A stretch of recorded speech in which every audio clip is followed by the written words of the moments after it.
কৃষি ফার্মগুলোর উপর inheritance tax আরোপের প্রতিবাদে মঙ্গলবার প্রায় 10,000 কৃষক সমবেত হয়েছেন ওয়েস্টমিনিস্টারে।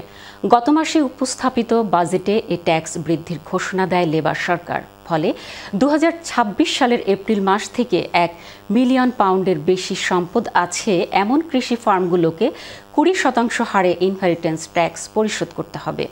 পরবর্তী প্রজন্মের হাতে ফার্ম তুলে দিতে গেলেই দিতে হবে ট্যাক্স। সরকার ধারণা করছে 2030 সালের মধ্যে বিভিন্ন কৃষি ফার্ম থেকে বছরে ট্যাক্স আদায় হবে প্রায় 520 মিলিয়ন পাউন্ড। কৃষকদের সংগঠন ন্যাশনাল ফার্মস ইউনিয়ন NFU বলছে এতে করে বেকায়দায় পড়বে প্রায় 70,000 কৃষি ফার্ম, কিন্তু ট্রেজারি বলছে মাত্র 5,000 কৃষি ফার্ম এর আওতায় পড়বে। বিস্তারিত ডেস্ক রিপোর্টে।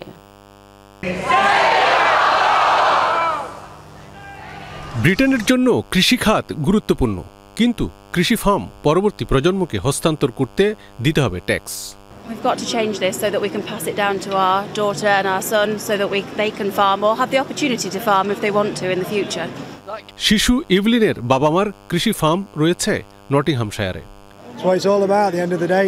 We're not here to earn money, we're here to pass down. সরকারের ট্যাক্স আরোপের প্রতিবাদে মঙ্গলবার ওয়েস্টমিনিস্টারে জড়ো হয় প্রায় 10,000 কৃষক। Fairly angry. I can't say because some words might come out of my mouth that you don't want to hear. Yes. I think they should be climbing them, don't you? I would if I was 20 years younger, I probably would. National farms union দিচ্ছে প্রতিবাদ র্যালির নেতৃত্ব। সংগঠনের এই নেতা জানালেন কেন অন্য প্রতিষ্ঠানের বেলায় ইনহেরিটেন্স ট্যাক্স বাধ্যতামূলক হলেও তাদের জন্য না। Unfortunately, the margins we're making from food production are just so low. On average, it's about 0.5% return on capital. The sense of betrayal, it's not going away.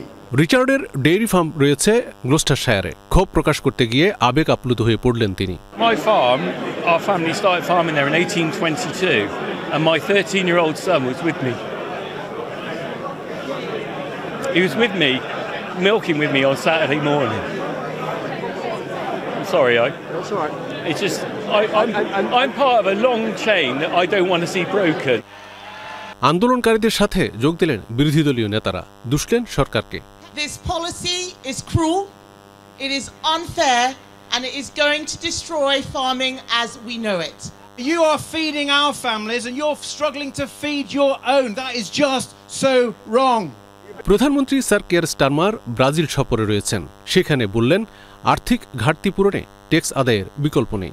Look, I do understand their concerns. What I've pointed out is firstly, that the budget, we put £5 billion into farming over the next 2 years. That's the single biggest amount of money that's been put into farming because I want to support our farmers. No farmers, no food.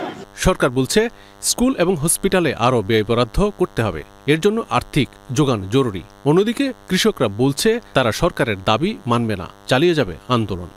Milton Rahman, channel S news desk.